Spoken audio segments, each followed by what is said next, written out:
공로주의라는 말을 들어보셨나요? 공로주의라는 것은 세운 공로에 상응하는 보상을 받는 것이 정의에 부합하다고 생각하는 그런 사상을 일컫습니다. 다시 말해서 공을 더 많이 세운 자가 더 많은 보상을 받는 것이 옳다고 생각하는 거죠. 여러분은 이 공로주의에 대해서 어떻게 생각하십니까? 이 공로주의에 대한 예를 한번 들어볼까요? 제가 아는 한 목사님이 책을 썼어요. 그런데 그 책이 무려 20세를 찍는 그런 대박을 터뜨렸습니다. 그래서 거기에 상응하는 큰 액수의 인쇄는 말할 것도 없고 보너스로 해외여행까지 출판사에서 이렇게 보내줬다고 합니다. 제게는 한강 유람선도 한번 태워준 적이 없습니다. 왜 그럴까요? 그 목사님이 그 출판사에 더 많은 공을 끼쳤기 때문이에요. 더 많은 책을 팔았기 때문에. 운동선수들의 경우도 한번 볼까요? 시즌이 끝나고 계약을 하면 LA 다저스의 커쇼 같은 선수는 천문학적인 액수를 받습니다. 1년에 372억, 제가 찾아보니까 그 정도 되더라고요. 하루에 1억 플러스씩 이렇게 버는 거예요. 놀라지를 않으시네. 여러분들은 372조 정도는 돼야지 좀 받는다고 할 수 있지. 그런가요? 그런데 같은 팀의 어느 선수는 겨우 6억 4천만 원을 받습니다. 이것도 겨우라고 말하면 저한테는 좀 무려 6억 4천인데 어쨌든 이게 메이저리그 최저 연봉이에요. 그러니까 연봉 차이가 같은 팀의 선수인데 366억이 됩니다. 1년에. 왜 그럴까요? 그들이 팀에 끼치는 공로의 차이가 그 차이를 만들어내는 겁니다. 이 공로주의하고 쌍둥이가 있는데 그것은 능력주의라는 거죠. 위키백과는 능력주의를 이렇게 정의합니다. 개인의 능력에 따라 사회적 지위나 권력이 주어지는 사회를 추구하는 정치 철학이다. 능력주의는 모든 것이 자기에게 달렸다라고 말합니다. 필립 얀시는 자신의 책인 하나님의 놀라운 은혜라는 책에서 이 능력주의의 구호를 인용하면서 세상은 비은혜로, 다시 말해서 능력주의로 움직인다라고 말했어요. 그렇습니다. 우리가 사는 세상은 공로주의와 능력주의로 움직이는 세상입니다. 그래서 우리가 이런 세상에서 살아남으려면 어떻게든 노력해서 능력을 인정받고 공로를 세워야 합니다. 그래서 우리가 스트레스를 받고 불안에 시달리는 겁니다. 왜냐하면 우리의 능력이 한계가 있기 때문이에요. 그리고 우리가 능력껏 해도 공로를 못 세울 경우도 너무 많기 때문입니다. 이와 같은 공로주의와 능력주의는 우리의 자존감과 관계에도 영향을 미칩니다. 그것은 우리가 무언가를 행할 때 가치 있는 존재가 되고 사랑받을 수 있다라고 가르칩니다. 지난주에 제가 가르치는 설교학 과목에서 설교 실습을 한 목사님인데 이 학생이 심리학자인 임서영의 에세이집 그럼에도 나를 사랑한다라는 책 내용을 인용했는데 제가 들으면서 참 공감이 갔어요. 이런 내용입니다. 우리는 어릴 때부터 어떤 행위를 한 대가로 칭찬을 받아왔다. 무언가를 해야만 사랑을 받을 수 있다고 느끼게 된 것도 당연하다. 아무것도 하지 않고 그저 존재한다는 이유만으로 사랑받아 본 적은 별로 없다. 이런 말을 들어본 적이 있는가? 아무것도 안 하고 있구나. 참 잘했어. 여러분, 누가 그렇게 말하는 걸 들어본 적이 있으십니까? 저는 한 번도 들어본 적이 없고 누가 실제로 그렇게 말하면 아마 놀린다는 생각이 들 거예요. 지난주에 우리 김선엽 형제가 페북에 자기 아들 하이미를 찍은 그 유튜브 영상이 44만 뷰를 기록했다고, 조회수 44만 뷰. 이걸 기록했다고 자랑했어요. 그리고 정말 그 하이미를 칭찬합니다. 여러분, 재밌기 TV는 지금 최고가 1600뷰인데 44만이라는 거예요. 제가 이걸 읽으면서 갑자기 하이미가 달라 보였습니다. 하이미하고 친하고 싶어졌어요. 그리고 그 아이한테 잘해주면 그 44만 중에 한 10,000명이라도 재밌기로 연결될 수 있지 않을까, 그런 생각이 들면서 그 아이하고 좀 이렇게 친해보고 싶은 생각이 들었습니다. 제 포인트가 뭐냐면 우리의 관계도 공로나 능력이나 조건에 근거한다는 거예요. 그래서 우리는 우리의 가치를 입증하고 관계 가운데 받아들여지기 위해서 인정받을 만한 일을 하려고 애를 쓰는 겁니다. 이런 경향성은 우리의 신앙에도 물론 영향을 미치죠. 우리는 무언가 좋은 일을 하고 공로를 세워서 하나님께 받아들여지고 사랑받는 존재가 되려고 합니다. 그래서 봉사하고 새벽기도 나오고 전도하고 헌금합니다. 여러분, 오해하지 마세요. 제가 그런 것들이 나쁘다고 말하는 거 아닙니다. 헌금, 봉사, 새벽기도, 전도 다 필요해요. 제가 말하는 것은 뭐냐면 우리의 신앙이 공로주의의 영향을 받고 있다는 거예요. 왜 헌금하고, 왜 교회 나오고, 왜 봉사하고, 왜 전도합니까? 뭔가 능력을 보이고 뭔가 공로를 세워서 하나님께 사랑받으려고, 하나님께 받아들여지려고 그런 일 하는 거 아닙니까? 여러분, 종합하자면 공로주의, 능력주의는 현재 우리의 삶 전반에 영향을 미치고 우리의 삶을 움직이는 철학이고 우리 인생을 평가하는 기준이 됩니다. 우리 영성도 마찬가지예요. 이런 세상을 사는 우리에게 예수님은 뭐라고 말씀하십니까? 그분의 뉴 노멀은 무엇입니까? 저는 오늘 마태복음 20장 1절부터 16절 말씀을 통해서 그 주제에 대해서 좀 살펴보려고 합니다. 본문의 내용을 잠깐 제가 말씀드릴 텐데 성경 가지신 분들은 성경 펼쳐놓고 제 얘기를 좀 따라오시기 바랍니다. 마태복음 20장입니다. 이 얘기는 포도원 품꾼의 비유로 알려진 예수님의 비유입니다. 한 포도원 주인이 이른 아침에 인력시장으로 가서 일꾼들과 품삯을 한 데나리온으로 합의하고 그들을 자기 포도원으로 보냈습니다. 유대인들의 하루는 보통 아침 오전 6시에 시작이 되는데 그들은 6시에 아마 일터에 투입됐을 가능성이 아주 크죠. 한 데나리온은 일용직 노동자에게 보통 주는 당시의 임금이었습니다. 일반적인 임금이었었어요. 근데 이 주인은 3시간이 지나서 오전 9시에 또 장터에 가서 적당한 품삯을 주겠다면서 사람들과 계약하고 그들을 포도원으로 보냈습니다. 무슨 이유인지 그는 12시와 오후 3시에도 또 장터에 나가서 사람들을 일터로 보냅니다. 놀라운 것은 그가 오후 5시에도 장터에 나갔다는 겁니다. 유대인들의 일과는 저녁 6시에 끝나기 때문에 1시간밖에 안 남은 그런 시간입니다. 6절에서 7절 말씀 한번 보시죠.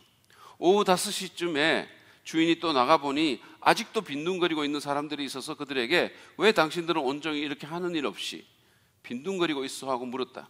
그들이 그에게 대답하기를 아무도 우리에게 일을 시켜주지 않아서 이러고 있습니다 하였다. 여러분 생각해 보십시오. 인력시장에서 오후 5시까지 아무도 데려가지 않은 일꾼들이라면 어떤 사람들일까요? 몸이 약하거나 그런 일에 쓸모가 없는 사람이지 않겠습니까? 그리고 오후 5시까지 그곳을 떠나지 못하는 그런 사람들의 처지는 또 어떤 처지일까요? 너무나 절박하고 너무나 불쌍한 사람들입니다. 우리 교회 교역자가 대상이라면 이 신체적인 조건으로 제가 봤을 때 정재영 6시, 윤석호 9시, 허성구 12시, 유영이 3시. 둘이 바뀌어야 될지 고민 좀 많이 했는데 유영이 12시, 허성구 어쨌든 뭐 그렇습니다. 그리고 나머지 여전도사님들하고 제가 오후 5시 정도 될 거예요. 근데 놀랍게도 주인은 이 약골들과 이 무자격자들을 그 마지막 시간에 받아줍니다. 그리고는 7절 하반절에 이렇게 말합니다. 그래서 그는 당신들도 포도원에 가서 일을 하시오 하고 말하였다. 드디어 일이 끝나고 모두가 기다린 시간이 왔습니다. 품삯을 받는 시간입니다. 주인은 맨 나중에 온 사람들에게부터 품삯을 치르라고 관리인에게 지시를 했습니다. 오후 5시에 온 사람에게 주어진 품삯이 얼마였을까요? 12분의 1 데나리온이었을까요? 놀랍게도 주인은 그에게 한 데나리온을 주었습니다. 엄청나게 관대한 대우였어요. 만약에 10만 원을 줘야 된다면 120만 원을 준 거예요. 그보다 일찍 온 사람들은 당연히 더 받을 것을 기대했겠죠. 근데 주인은 모두에게 한 데나리온씩만 주었습니다. 말이 안 되는 일이죠. 제일 먼저 온 사람들이 가장 많이 불평했을 겁니다. 아니 어떻게 12시간을 뼈 빠지게 일한 사람하고 마지막 파장에 와서 1시간 그냥 일한 사람을 같이 대우한단 말입니까? 거기다가 마지막에 온 사람들은 누구도 데려가지 않은 사람들인데 일 능력도 떨어졌으니 틀림이 없습니다. 근데 어떻게 이런 식입니까? 그들의 불평 한번 들어보시죠. 12절입니다. 마지막에 온 이 사람들은 1시간밖에 일하지 않았는데도 찌는 더위 속에서 온종일 수고한 우리들과 똑같이 대우하였습니다. 근데 여러분 이 사람들은 자기들이 한 데나리온 받는 게 공정하지 않아서 불평한 게 아니죠. 그것은 계약이었고 당시에 정당한 보상이었습니다. 그들을 혼란스럽게 한 것은 나중 그룹에 대한 주인의 너그러움이었었어요. 그것이 그들의 불평과 원망을 불러일으킨 주된 원인이었습니다. 근데 13절부터 주인의 대답이 나옵니다. 13절을 보시죠. 이보시오, 나는 당신을 부당하게 대한 게 아니요. 당신은 나와 한 데나리온으로 합의하지 않았소? 일꾼들은 약속한 대로 정확하게 받았고 불평할 법적 근거가 없었습니다. 13절이 법적 상황의 대답이라면 14절, 15절은 도덕적 상황에 근거한 대답입니다. 당신의 품삯이나 받아가지고 돌아가시오. 당신에게 주는 것과 똑같이 이 마지막 사람에게 주는 것이 내 뜻이오. 내 것을 가지고 내 뜻대로 할 수 없다는 말이요. 그에게는 자신의 돈으로 자신이 원하는 대로 할 도덕적 권리가 있었습니다. 누구도 자기 재물을 그가 자기 뜻대로 할 수 있다는 데 대해 반론할 수 없습니다. 만일 그가 어떤 그룹에게 자비를 보이기를 원한다면 그거는 자기 마음이고 그것은 절대로 옳은 일이에요. 그러면서 주인은 이런 질문을 덧붙였어요. 내가 후하기 때문에 당신들 눈에 그것이 당신 눈에 거슬리요? 이 질문은 주인의 선함과 첫 번째 그룹의 일꾼이 보인 자기중심적 태도를 동시에 드러냅니다. 주인의 선한 너그러움이 그 불쌍한 사람들, 그 가난한 사람들, 그 절박한 사람들에 대한 선한 너그러움이 불평하는 자들의 시기와 자기중심적인 태도, 그런 분노와 대조를 이룹니다. 16절은 비유 후에 예수님의 결론입니다. 이와 같이 꼴찌들이 첫째가 되고 첫째들이 꼴찌가 될 것이다. 종말론적인 반전이 있을 거라는 말씀입니다. 은혜를 경험한 맨 마지막 그룹이 첫째가 되고 공로주의에 의거해서 주인의 관대함에 대해서 불평한 첫 번째 그룹이 마지막이 될 것이라는 뜻입니다. 이것이 우리의 얘기예요. 그러면 이 얘기를 통해서 공로주의의 세상을 살아가는 우리에게 예수님이 제시하는 뉴노멀은 무엇입니까? 그것은 공로주의가 아니라 은혜의 원리로 살아가라는 것입니다. 공로주의가 아니라, 능력주의가 아니라 은혜의 원리로 살아가라는 거죠. 예수님은 오늘 본문 얘기를 통해서 비록 이 세상이 공로주의와 능력주의에서 움직일지 모르지만 하나님의 나라는 은혜에 의해서 움직임을 보여주고 계십니다. 예수님은 이 얘기를 시작하시면서 1절에서 하늘나라는 이와 같다라고 말했어요. 그게 무슨 뜻이겠어요? 하나님 나라는 일한 대로 품삯을 받는 인과의 세계가 아니라 능력 있는 자가 더 받고 적은 자는 덜 받는 능력주의의 세상이 아니라 공로 있는 자가 더 높임받고 그렇지 못한 자가 밑에 꺼지는 그런 세상이 아니라 아무 공로 없이 선물 받는 은혜의 세계란 뜻입니다. 은혜는 하나님 나라의 심장박동입니다. 하나님 나라에서는 모든 것이 이 은혜의 조류를 타고 흐릅니다. 사실 성경은 은혜가 전개되는 이야기입니다. 하나님은 그러실 필요가 전혀 없음에도 우주를 창조하시고 우리 인간을 그 중심에 놓으셨습니다. 그분은 아무런 이유 없이 메소포타미아에 살던 한 우상 숭배자인 아브라함을 축복의 통로로 선택하십니다. 그분은 교활한 야곱을, 거짓말장이 야곱을 선택하시고 그 12아들 가운데 근친상간을 한 유다를 메시아 가계의 조상으로 세우십니다. 창녀였던 라합을 구원하시고 자기 아버지도 제쳐놓았던 꼬마 목동 다윗을 이스라엘의 왕으로 세우셨습니다. 뿐만 아니라 다른 아들도 많은데 하필 그 왕이 불륜을 저질러서 낳은 그 아들 솔로몬에게 탁월한 지혜를 주시고 그를 통해서 성전을 건축하게 하십니다. 끊임없이 배도하는 이스라엘에게 헌신하시고 마침내 예수님을 보내서 십자가에서 죽임을 당하게 하십니다. 여러분 마태복음 1장을 이렇게 보시면 그 장을 여러분들이 보시면서 무슨 생각을 하십니까? 마음 잡고 성경 읽으려고 마태복음 1장 폈는데 난데없이 누가 누구를 낳고라는 족보 때문에 짜증내면서 이거 산부인과 보고 마냐? 그러면서 덮으신 적이 있으십니까? 사실 이 족보는 메시아 예수 그리스도의 가계입니다. 그 가계를 자세히 보십시오. 완전히 콩가루 지말입니다. 완전히 근친상간자가 거기 나오고 창녀가 나오고 남편을 잃고 오갈 데 없는 이방 여자가 나오고 충신의 아내를 범했을 뿐만 아니라 그 충신을 죽인 간음자, 살인자가 거기 나옵니다. 여러분 이 족보가 말해주는 것이 뭡니까? 하나님은 은혜의 하나님이고 그 나라는 은혜의 나라라는 거예요. 공로주의로 능력주의로 움직이는 나라가 아니라는 얘기입니다. 그분은 무자격자들과 엉망이 된 사람들과 부도덕한 죄인들에게 호의를 베푸시고 그들을 그 실패와 죄악에도 불구하고 메시아를 이 땅에 보내는 통로로 쓰셨다는 겁니다. 기억하십시오. 우리가 구원을 받고 하나님께 쓰임을 받는다면 그것은 우리에게 공로나 자격이 있어서가 아니라 하나님의 나라가 은혜로 움직이기 때문입니다. 그렇습니다. 하나님의 나라는 은혜의 원리가 지배하는 세상입니다. 하나님과 우리와의 관계는 은혜라는 단어 위에 세워지는 겁니다. 공로 위에 세워지는 것이 아니고, 능력 위에 세워지는 것이 아니고, 은사 위에 세워지는 것이 아니고, 은혜 위에 세워지는 거예요. 따라서 우리가 하나님의 백성이 맞는다면 우리는 은혜의 원리로 살아가야 되는 겁니다. 그럼 어떻게 그럴 수 있을까요? 제가 본문의 근거에서 은혜의 원리로 살아가는데 필요한 몇 가지 적용점을 간단히 나누도록 하겠습니다. 첫 번째 적용점은 자신이 무자격자임을 인정하십시오라는 거예요. 오늘 본문에는 새벽 6시부터 오후 5시까지 다양한 사람들이 나옵니다. 여러분은 이들 가운데 어떤 부류에 속한다고 생각하십니까? 필립 얀시는 이 비유를 공부하는 많은 그리스도인들이 자신을 해질 무렵에 끼어든 품꾼이 아니라 온종일 고생한 자들과 동일시하는 경향이 있다고 했습니다. 한마디로 자격이 있다고 생각한다는 거예요. 주님, 제가 얼마나 열심히 기도하고 사역했는지 아시죠? 주님, 저 개척 멤버예요. 아시잖아요. 그때 얼마나 힘들었는지 저는 상갑하라고요. 아유, 그 좁은 상가에서 얼마나 그냥 고생하면서 이 교회 지었는데. 저요? 저 매일 큐티하는 여자예요. 주님, 저 바르게 살았답니다.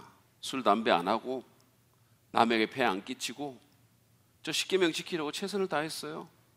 나처럼 산 사람 있으면 나와보라 그러세요. 저는 평생 교회 다녔답니다. 주님, 저 유학 가서 공부할 만큼 했고 주류 교단 가서 크게 목회할 수도 있었어요. 그렇지만 침례교 목사로 이렇게 좁은 길 걸었는데 그러면 책이라도 대박나게 해주셔야죠. 문현숙 사모가 이번 책 진짜 좋다 그랬다고요. 문 사모가 얼마나 평가에 박한지 아시잖아요. 아무튼 지금 시간 별로 없으니까 주님, 이번에 진짜 어떻게 하실지 제가 한번 볼 거예요. 뭐 이런 식이죠. 여러분, 이거는 실화인데 어떤 교회에서 한 집사님이 교회 온 지 얼마 안 되는 성도하고 싸우면서 언성을 높이며 이런 말을 했다고 합니다. 내가 이 교회에 와서 마신 포도주가 몇 잔인지 알아? 너는 세례받은 지 2년도 안 됐다며. 그럼 박하수병으로 한 병도 안 되면서 뭘 이래라 저래라야. 참 대단하십니다. 성찬식 때 마신 포도주 양으로 다 유세를 하는 거예요. 그러나 솔직히 정도의 차이는 있을지 모르겠지만 이게 우리의 모습 아닙니까? 대놓고 말은 그렇게 안 할지 모르지만 우리는 다 하나님께 그래도 뭔가 내세울 게 있다고, 조금은 있다고, 뭔가 공로를 조금은 끼쳤다고 생각하죠. 그러나 이렇게 자격이 있다고 생각하는 순간에 우리는 은혜를 까먹습니다. 그러면 감사는 사라지고 불평과 원망이 우리를 지배하죠. 그리고 자기와 다르거나 기준에 못 미치는 사람들 판단하고 무시하고 혐오합니다. 심지어는. 그러나 여러분, 사실은 하나님 앞에서 우리는 다 무자격자들이에요. 우리는 다 오후 5시에 끼어든 사람들입니다. 우리는 다 하나님의 영광의 기준에 턱없이 못 미치는 사람들이고 그것은 지금도 마찬가지예요. 이사야 선지자가 말한 것처럼 우리의 의조차도 하나님께는 더러운 걸레와 같은 그런 존재에 불과합니다. 우리끼리 봤을 때 좀 낫고 못하고의 차이가 있을지 모르겠지만 거룩하신 하나님 앞에서는 다 얼굴을 못 들 죄인들이고 무자격자들일 따름입니다. 여러분, 우리는 이 사실을 인정해야 돼요. 뼈저리게 깨달아야 됩니다. 뼈저리게. 그래야 은혜가 참으로 은혜가 되는 거예요. 아이작 왓츠의 찬송가 중에 이런 것이 있습니다. 웬 말인가 날 위하여 주 돌아가셨나, 이 벌레 같은 날 위해 큰 해 당하셨나. 이 사람은 하나님 앞에서 벌레 같은 자신의 존재를 보았습니다. 그러니까 주님의 십자가 은혜가 너무 놀라워서 이렇게 노래하지 않을 수가 없었던 거예요. 내 지연죄 다 지시고 못 박히셨으니 웬일인가, 웬 은혜인가.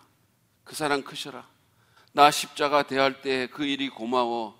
내 얼굴 감히 못 들고 눈물 흘리도다.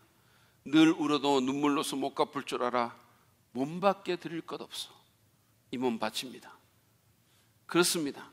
자신이 하나님 앞에서 벌레처럼 아무 자격 없는 존재임을 참으로 인식할 때 은혜가 은혜될 수 있습니다. 자신의 죄를 깊이 인식하면 할수록 복음이 참으로 기쁜 소식이 되는 겁니다. 여러분, 팀 켈러가 얘기한 것처럼 우리는 우리가 생각하는 것보다 훨씬 더 악한 존재고 하나님은 우리가 생각하는 것보다 훨씬 더 은혜로운 분이십니다. 그러므로 성령께서 나의 실체를 보여주시도록 기도합시다. 말씀의 거울 앞에 날마다 나를 비추고 날마다 자신을 성찰하고 자신의 악과 위선과 자신의 그 더러움에 계속해서 절망하면서 하나님 앞에 나가야 됩니다. 내게 하나님의 은혜가 얼마나 필요한가를 주님께 말씀드려야 합니다. 그럴 때 우리는 하나님의 은혜를 더 깊이 누릴 수 있고 은혜의 원리가 우리의 마음을 주장하고 은혜의 원리로 살아갈 수가 있는 겁니다. 두 번째 은혜의 원리에 필요한 적용점은 다른 사람들을 받아들이라는 겁니다. 오늘 본문의 첫째 그룹 사람들은 주인이 마지막 그룹의 사람들에게 은혜를 베푸니까 화를 냈어요. 저런 쓰레기 같은 놈들한테 저렇게 많이 주고 저런 무자격자들에게, 아마 그런 생각이 들었을 거예요. 그리스도인들 가운데도 그런 사람들이 있습니다. 그들은 인종, 경제적인 배경, 정치적인 이념, 도덕성 또는 사회적인 어떤 지위 등을 이유로 하나님께서 받으신 다른 많은 사람들을 불쾌하게 여기고 멸시합니다. 모차르트의 생애를 다룬 아마데우스라는 영화를 보면 거기에 안토니오 살리에리라는 한 음악가가 나오죠. 그는 모차르트보다 연상이었고 점잖고 도덕적이고 독실한 캐톨릭 신자였습니다. 그는 불후의 찬미곡을 만들고픈 간절한 의욕이 있었는데 불행히도 재능이 따라주지 않았어요. 그런데 하나님께서는 사상 최대의 음악적인 재능을 볼프강 아마데우스 모차르트라는 이름에 까불거리고 종종 방탕하고 미성숙하게 짝이 없는 애송이에게 부어주시는 것을 봅니다. 저런 자격 미달의 남봉꾼에게 상을 주시는 하나님은 도대체 어떤 분이신가? 그는 그 사실을 받아들이기가 힘들었고 그것에 대해서 분노를 느낍니다. 하나님에게 화가 난 거예요. 어떻게 저런 놈에게 은혜를 베푸시나? 예수님 당시에 바리새인이었던 시몬의 경우도 마찬가지입니다. 그는 예수님이 그 마을의 한 부도덕한 여인, 그 마을에 알려진 죄인이었어요. 다시 말해서 창녀란 뜻입니다. 그 여인을 받아주고 향유 옥합으로 자기 발을 닦게 하니까 혼잣말이긴 하지만 예수님과 그 여인 둘 다를 경멸하는 말을 했습니다. 우리도 그럴 수 있어요.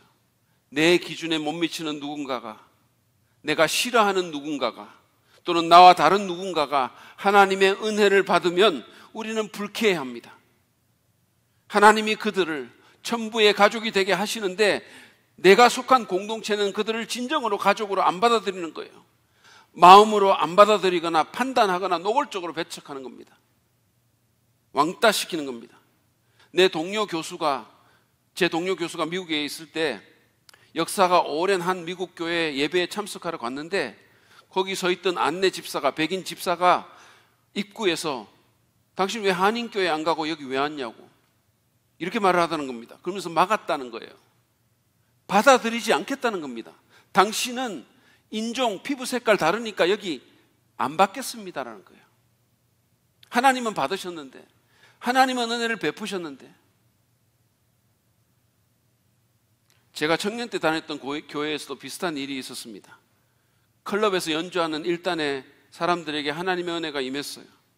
그들은 장발에 팔찌에 온갖 이상한 복장으로 교회에 나왔는데 안타깝게도 교회는 그들을 받아들이지 못했습니다. 교회는 당황하고 혼란스러워했었어요. 교회는 그들에게 너희들이 우리 안에 들어오려면 우리처럼 되라는 메시지를 계속해서 보냈어요. 그러나 하나님의 은혜를 입은 사람들은 그렇게 해서는 안 됩니다. 그것은 교만하고 편견 있는 태도로서 악하게 보는 것이며 잘못된 것입니다. 우리는 내 기준에 미치지 못하더라도 나와 다르거나 심지어는 내가 싫어하는 누구라도 그에게 임한 하나님의 은혜를 기뻐하고 그를 용납하고 받아들이도록 노력해야 됩니다.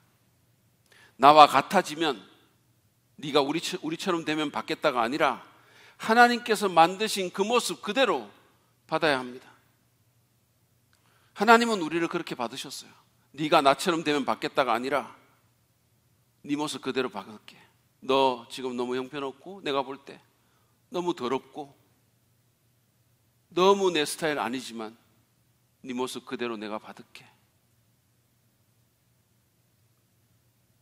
제가 전에 섬기던 교회에 청년 하나가 이웃 사랑에 대한 제 설교를 듣고 자기 학교의 시각장애인을 섬기기 시작했어요.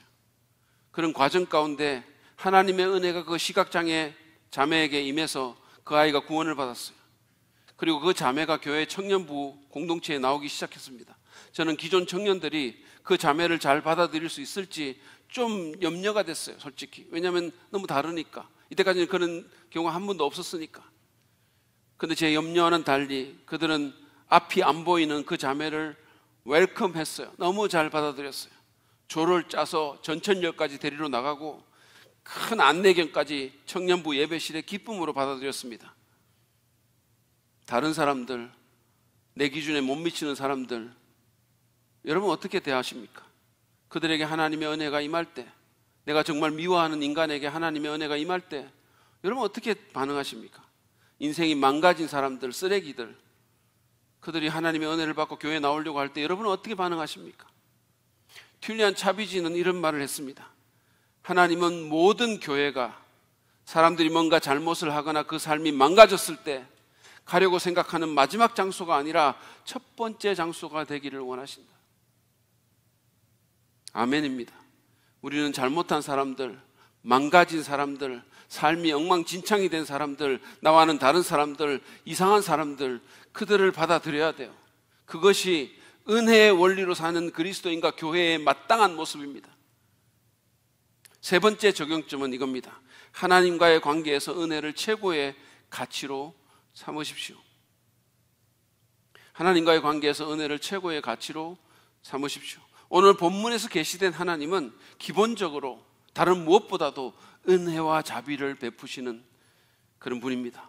자격 없는 자들에게, 무자격자들에게, 우리 같은 죄인들에게 은혜 베푸시는 분이에요. 그분은 오후 5시에 온 사람을 은혜로 대하셨듯이 우리와도 은혜로 관계하시는 분이십니다. 행위나 공로나 능력이 아니라 은혜입니다. 무조건적인 호의입니다. 친절입니다. 우리는 그 은혜를 받아들이고 그분과의 관계에서 은혜를 최고의 가치로 삼아야 합니다. 그리스도인이라면 은혜로 구원받는다는 데 대해서 이의를 다는 사람은 잘 없을 겁니다. 그 말은 하나님과의 관계가 은혜로 시작된다는 거예요. 공로로 시작되는 게 아니라, 능력으로 시작되는 게 아니라, 내가 가진 무엇으로 시작되는 게 아니라, 내 집안 배경으로 시작되는 게 아니라 은혜로 시작된다는 거예요. 그런데 그렇게 시작된 관계를 자기의 노력과 행위로, 공로로 유지하려는 사람들이 적지 않습니다. 내가 뭔가를 해야만 하나님이 나를 받아주시고 더 사랑해 주실 줄 생각하는 거예요. 실질적으로 하나님이 나를 받아주셨어, 그러니까 나는 이거를 해야 돼가 아니라 나는 이것을 해야 돼, 그러면 받아주실 거야. 이런 식으로 움직이는 사람이 너무 많은 거예요. 그렇지 않습니다. 하나님은 이미 나를 받아주셨고 우리의 행위나 우리의 어떠한가 아무 상관없이 완벽하고 영원한 사랑으로 우리를 사랑하십니다. 우리의 그 어떤 행동도 하나님의 사랑을 조금 더 변화시킬 수 없어요. 그 어떤 행동도, 우리가 잘하는 최고의 행동도 하나님의 사랑을 조금이라도 더할 수 없고, 우리가 행하는 최저의 행동도, 최악의 행동도 하나님의 사랑에서 조금이라도 감할 수가 없어요. 그 자체로 완전합니다. 우리의 행위와 상관없어요. 그분은 아침마다 우리에게 새로운 은혜를 베푸십니다. 그 은혜가, 그 놀라운 은혜가 우리를 변화시키고 우리를 감동시키고 우리를 하나님께 더 가까이 나아가게 만드는 거예요. 세상에서는 우리가 이런 걸 볼 수가 없거든요. 세상에서는 사람들은 내가 어떻게 하는지를 보고 나를 대하죠. 내 행위가 영향을 미치죠. 내가 잘하면 사랑받고 내 공로가 많으면 받아들여지고. 근데 하나님은 안 그러시거든요. 너무 다르거든요. 너무 다르거든요. 그래서 우리가 적응을 잘 못하죠. 그러나 만약에 우리가 정말로 이 하나님의 은혜를 깨달으면 너무 다르기 때문에 그것이 우리를 감동시키는 거예요. 세상에 이런 게 어디 있습니까? 여러분, 사도 바울도 말하지 않았습니까? 나의 나된 것은 하나님의 은혜라고요? 은혜가 우리를 변화시키고 은혜가 우리를 하나님께 더 가까이 나가게 하는 겁니다. 제가 좋아하는 얘기가 있어요. 한 부모에게 너무너무 골칫거리인 10대 후반의 아들이 있었어요. 뭐 어떤 수를 써도 이게 변화가 안 되니까 너무 골치가 아파가지고 부모는 최후의 수단으로 잘 아는 한 수행자에게 이 아들을 보냈어요. 아이를 설득해가지고 마지막 수단으로. 그래서 그 수행자가 있는 산으로 간 아이는 부모가 전해주라고 한 밀봉된 쪽지를 떨리는 손으로 그분에게 건넸어요. 그 안에 아이의 여러 가지 문제가 적혀 있고 제발 인간 좀 만들어 달라는 간곡한 부탁의 내용이 들어 있었어요. 그 수행자가 그것을 읽더니 여기까지 온다고 얼마나 힘들었니? 밥부터 먹자라고 하면서 따뜻한 저녁밥을 지어서 아이에게 대접을 했어요. 아이가 밥을 다 먹자 뜨거운 물이 담긴 대야를 가져와서 아이의 발을 씻겨줬어요. 이제나 저제나 불호령이 내릴 것을 기대했던 그 10대는 예기치 않은 수행자의 그 친절에 너무 감동해가지고 뜨거운 눈물을 쏟아냈다는 겁니다. 그리고 그 순간부터 아이가 변해가기 시작했다는 거예요. 이 얘기는 하나님의 은혜에 대한 훌륭한 비유입니다. 하나님은 아무 받을 자격이 없는 우리에게 그 아들까지 희생하시면서 십자가의 은혜를 베푸실 뿐만 아니라 날마다 새로운 은혜를 주십니다. 날마다 우리 안에 뭐가 있는지 다 아시면서 우리가 어떤 존재인지 속속들이 아시면서 아침마다 새로운 은혜를 주시는 거예요. 내가 너에게 할 일은 영원히 너를 사랑하는 것밖에 없단다. 계속해서 말씀하시는 거예요. 브레넨 매닝은 자신의 저서인 불황아 복음에서 이렇게 말합니다. 우리 모두는 거리를 헤매는 불황아들이다. 우리 각자는 매맞고 탈진하고 남루해지고 더러워져서 우리 아버지의 발등상에도 앉을 수 없는 존재들이다. 그런데도 그분은 우리를 향해 미소 지으신다. 우리는 그분의 맹렬하고도 미칠 듯한 사랑의 대상인 것이다. 이게 하나님의 은혜입니다. 우리는 맹렬하고도 미칠 듯한 하나님의 사랑의 대상입니다. 우리가 뭐라고? 이 은혜가 우리를 변화시킵니다. 16세기에 네덜란드의 가톨릭 사제였던 메노 시먼스는 자기 나이 40세에 성령의 역사로 십자가의 은혜를 경험하고 거듭났습니다. 보혈의 은혜를 온몸으로 경험하니까 그는 모든 기득권을 내려놓고 제자로서의 희생을 기꺼이 치를 수가 있었어요. 그의 말입니다. 들어보세요. 나는 아무런 거리낌이 없이 그리스도의 무거운 십자가 아래에 나의 모든 세상적인 명예와 명성과 평판, 그리고 나의 그리스도인답지 않은 가정스러운 것들과 미사와 유아 세대와 영적 가난을 벗어버렸다. 이게 하나님의 은혜가 하는 일입니다. 억지로가 아니라 기쁨과 자발성으로 더 높은 삶을 선택하게 만드는 겁니다. 여러분, 이런 파격적인 선물이 세상에 어디에 있습니까? 그러므로 이 하나님의 은혜를 향해서 여러분의 마음과 생각을 활짝 여시기 바랍니다. 다른 어떤 것보다도 은혜를 사모하고 내게 임했던 하나님의 은혜를 묵상하고 잊어버리지 말고 기억하고 매일의 삶 가운데서 은혜를 알아차리는 훈련을 하기 바랍니다. 하나님의 은혜를 은혜인 줄 모르고 지나치는 일이 얼마나 많은지 모릅니다. 은혜에 민감하고 그 은혜에 감사하고 그 은혜를 누리십시오. 그 은혜가 우리를 속에서부터 다르게 만들 것입니다. 그 은혜가 우리를 하나님께 더 가까이 나가게 만들 것입니다. 그 은혜가 우리 안에서 하나님에 대한 사랑을 불붙여 주실 것입니다. 하나님과의 관계에서, 우리의 신앙생활에서 은혜보다 더 소중한 것은 없습니다. 찬송가 가사처럼 은혜 아니면 설 수가 없고 살 수도 없습니다. 은혜를 잃어버린 그리스도인보다 더 비참한 존재는 없는 겁니다. 은혜가 없는 그리스도인, 껍데기만으로 움직이고 종교행위하는 사람들 정말로 비참합니다. 그러므로 여러분, 은혜를 최고의 가치로 삼고 십자가의 은혜를 깊이 경험할 뿐만 아니라 매일같이 그 은혜를 간절히 사모하고 추구하고 누리시는 우리 모두가 되기를 바랍니다. 이제 제가 마무리합니다. 주님은 공로주의의 세상을 사는 우리에게 은혜의 원리를 새로운 기준과 규범으로 주셨습니다. 하나님의 나라는 은혜가 다스리는 세상입니다. 그러므로 우리 교회도 은혜가 다스리는 교회가 되어야 됩니다. 공로나 능력이 아니라 은혜의 원리로 살아야 됩니다. 그러기 위해서는 자신이 무자격자임을 인정하고 다른 사람들을 받아들이고 하나님과의 관계에서 은혜를 최고의 가치로 삼고 은혜를 사모하는, 은혜를 누리는 우리가 되기를 바랍니다.